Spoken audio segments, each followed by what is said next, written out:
morning and welcome to Morning Moments. I am so glad you took the time to be with us today. And today I have a very special guest from out of our continent. And he is a teacher, singer, songwriter, musician, and that all wraps up as a missionary in Honduras, coming from all the way from Honduras. Tim Atterberry, welcome to Morning Moments. Thank you. It's good to be here. A little choked up. Hey, all those titles, I don't know who that is, but anyway, I'll try to work with it. You know what I find with people with a lot of titles, it's usually because you're just available and you say, God, I don't, whatever you have for me to do.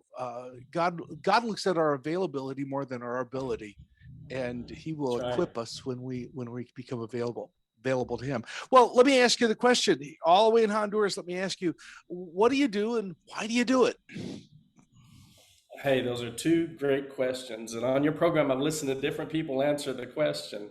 But for me, what I do is that I am a missionary. Now, when I say missionary, I know that's not an official title of the Bible, so I would probably define it as I am a Christian who is taking the I guess the command of Christ to go, and I'm doing it cross culturally. So in that, I would consider that missions. So what I've done is moved my life to a foreign country, and I'm spending that time working with the people in this area, teaching them, relating to their lives and what's going on with them, and investing my time, energy, and every talent, skill, ability, gift that I have into the work that's being done here. So I am what would you call, some people would call a person that's in foreign missions.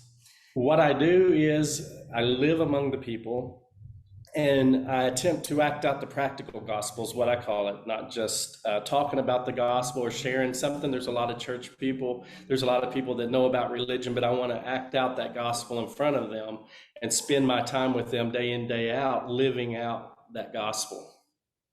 So that's pretty much what I'm doing for the last 7 years. It reminds me of Acts where when when the scriptures talks about going out, and it tells us to be a witness. It doesn't tell us to witness. It tells us to be a witness, and living among folks in that culture. That's taking that scripture literally of being that witness. Yes, and it's demanding of a person because it means every day putting our own desires aside. Believe me, there's so many times I always thought I was a patient person until I got here and have to depend on everybody and depend on the weather and the whole different culture to get things accomplished. And so being that witness is highly important because I can't just turn around and air out. Yeah. I have to consider everything I'm saying. It's like I've got a paparazzi that's always with me. So everything I do is being watched. Everything. Well, if you're being watched there, but everyone should know that people are watching them as well. That's true. The other day we went to a restaurant after church, and they messed up our order, and they didn't charge us right. And afterwards, I told Kay, to my wife, I says, we can't say anything bad. We're wearing a shirt that has our church's name on it. So exactly. When I walk from my office onto the street, there's always somebody and they're always watching what I do. Right. And from that point on, I know that I'm being watched. And sometimes that means I need to stop and check myself and my spirit and everything that's going on with me before I step out. And we should, like I said, we should always do that. And it's something important about the testimony. I was just telling one of my grandson about this the other day, is when I was in high school, I had four kids in a car accident, and three of them died in this car accident. And I went to all three funerals in one day as in high school. And in that week, I had two or three kids that I led to Jesus and led to the Lord for salvation. And I told my grandson, you just keep being a witness, and when something happens, they'll know who to turn to. Mhm. And that's exactly what It doesn't matter if you're in Honduras or a cul-de-sac. You continue to need the same thing, being that witness. That's right. And I've grown and developed in that understanding of what it means to be the witness. I've, like you said in my introduction, I've taught. I always, most of my life, I've taught. I write songs. I sing. I've written articles for magazines. I've written some books. A lot of it's independent. Some of it has been published through other companies. But the thing is, all of it's words, words, words, words. And when I came into Honduras, the first day, I realized the words weren't there because my Spanish wasn't developed. And so I was listening and trying to understand and trying to share, but I realized then that I just had to be the gospel that I would have talked about. And that happened the first couple of years. I was a little frustrated because I couldn't say what I wanted to say. But I've realized through that really it's more important to do what I'm supposed to do. Amen. Yeah. Yeah. Share the gospel, and if necessary, use words, right? That's it. Now, this map behind me is where I do my work. Let me get my fingers right. There it is. Okay, there we go. Rosario is the green area. That's where I'm at right now. And this is the municipal. It's in Comayagua, the Department of Comayagua in Honduras. There's like 12 departments, something like that, 12, 15, I think. And then Rosario is a municipal. And then these all are villages that are in it. There's 45 villages. And I visited the lower half here, like you can see most of this map. I've got it on my wall so I can pray over these places and plan. But the bottom half from here down is really about 15 villages that I've visited and participated, helped in humanitarian ways, or went with groups and ministered in those areas, getting to know the pastors and leaders. So I think the other question to be answered is why I do what I do. And that's because I love what I do. I love it. I love the people. I love the Bible. I love being a Christian. So what else is there? So when God, I know from the age of like 15, God called me.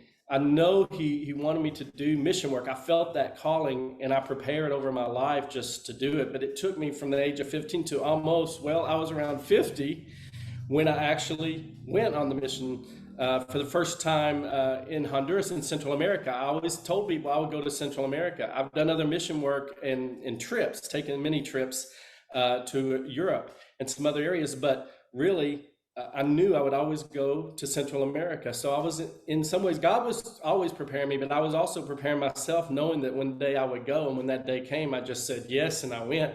And so it started something in me that I can't change anymore. It's like my baby now, you know. So I have my own child here called Honduras. So when I'm not here, I'm unhappy. So I guess if I can't come back, I'll probably just sit in a recliner and turn into a skeleton. So I don't know what else to do. This is it. You know, when I got connected with you through Angela Singh, she did the wonderful Barbie interview I had, and some of those pictures of those kids were in Honduras, and I believe they were in your trip. Some of the trips that, and your missions work down there. In fact, I want to tell you that I wrote one of the songs for her. Oh, did you? That she uses to raise funds for that doll ministry. And there's a whole different story about how all that happened. But yeah, I wrote 2 years before I came to Honduras, or knew I was coming to Honduras. I wrote the second verse of that song and said, "From Mongolia to Honduras." And I had to, out of all the places, I had no clue I would be here 2 years later, and doing a video to the song, helping do a video to the song here locally in Honduras. That's amazing. Oh, is it wonderful how God works? And you know, if I tell people this all the time, they look for the next great thing that you're supposed to do. And I tell folks, if you are faithful for what you're doing now and seeking God for today, that'll be preparation for tomorrow. Yes. And if we on a day-to-day basis just die to self and say, God, whatever you have for me to do, let me do it for you. That years later, when you look at all of the connections and preparation and things like that, the book, and I was talking to Tim the other day when we were trying to set this up, and I said, "You're the guy on the cover of that book, aren't you?" He goes, "Yes." Hey, that's true in that book. The front of that book, I'm on that donkey, and see, that's kind of true. I've been on a few donkeys, but I don't really ride donkeys that much.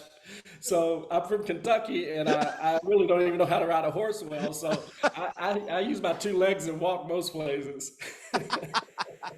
Well, Tim, it's great meeting the family, no matter where you're at, halfway around the world or different continents. And down below, we're putting websites where they could get a hold of you, or how they could support you. We're going to have those websites down there, and you've seen some pictures that's been showing while we were doing this interview. So I want folks to be praying. God, do you want me to participate? And if God's urging you and speaking to your heart, uh, be a supporter, and do what you can to send funds or send whatever to this mission field. Uh, God's name, 2/3 of God's name is go. And he didn't tell us to stay, he told us to go. And if we physically can't go, we could give to those who are there, and also go to our neighborhoods, go into all the world, go to your world, but also help people that's going across the country and across other countries, like Tim has. Tim, thank you so much for being with us for Morning Moments. Oh, thank you. Thank you so much. As soon as this interview is over, I want you to stop and think about that map of Honduras. Pray for the people of Honduras. Pray for Tim's ministry and all the folks around about him, that God would richly bless him. Tim really needs your prayers, folks, and you need the practice. So pray that God would richly bless him. Thank you for joining us for Morning Moments. And if you would, pass this message on and keep coming back for some more Morning Moments.